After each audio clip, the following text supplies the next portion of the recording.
Փոքրիկի ծնունդը յուրաքանչյուր ընտանիքում տոն է, մանավանդ հայ ընտանիքներում, երբ մի քանի աղջիկներից հետո ծնվում է տղա երեխա։ Այսօր մենք որոշեցինք այցելել մեր գործընկերուհուն, ով ուներ 2 աղջիկ, իսկ հիմա նրանց տանը մեծանում է 3-րդ երեխան։ Ինչպես բոլոր ավանդական ընտանիքներում հայկական, այնպես էլ մեր ընտանիքում վերջապես ծնվեց մեր արու զավակը։ Ու բավականին մեծ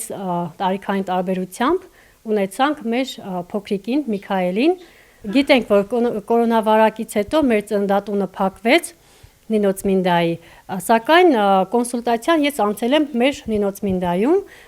բժշկուհի Գոհարի մոտ, Գոհար Վարդանյանի մոտ։ Ամեն ինչ շատ լավ էր, սակայն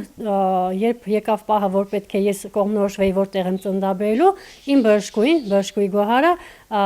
ուղղորդեց ինձ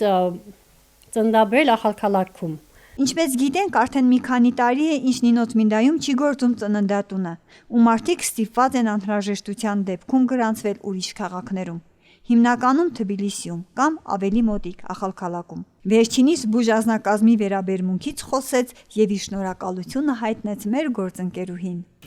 Որպեսզի շատ պատահական չգնայի եւ ծննդաբերեի, որոշեցի գնալ եւ ծանոթանալ հենց այնտեղած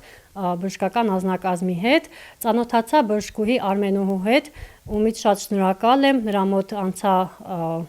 էխոսկոպիա, որոշակի ստուգումներ, ծնունդս ընդունեց բժշկուհի Լամարան, ումից շատ շնորհակալ եմ նաև բոլոր անձնակազմից, ուզում էի հենց հեռուստատեսության միջոցով շնորհակալությունս հայտնել։ Պիտի նշեմ, որ Ախալքալաքում բավականին շատ էին ծնունդները, այսինքն օրվա մեջ 4-ից 5 մինիմում ծնունդ լինում էր։ Ու բոլոր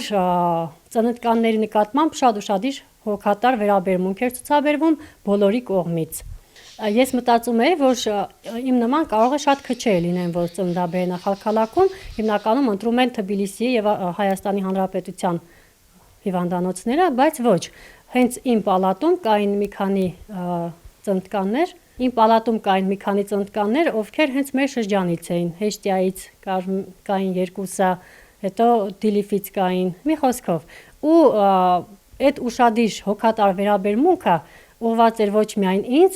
այլև բոլորին։ Փոքրիկը տան հրեշտակն է, լինի տղա թե աղջիկ։ 2026 թվականին թող բոլորի ընտանիքներում ծնվեն ու մեծանան շատ փոքրիկներ, որ ընտանիքներում պահպանվի երջանկությունն ու կայունությունը։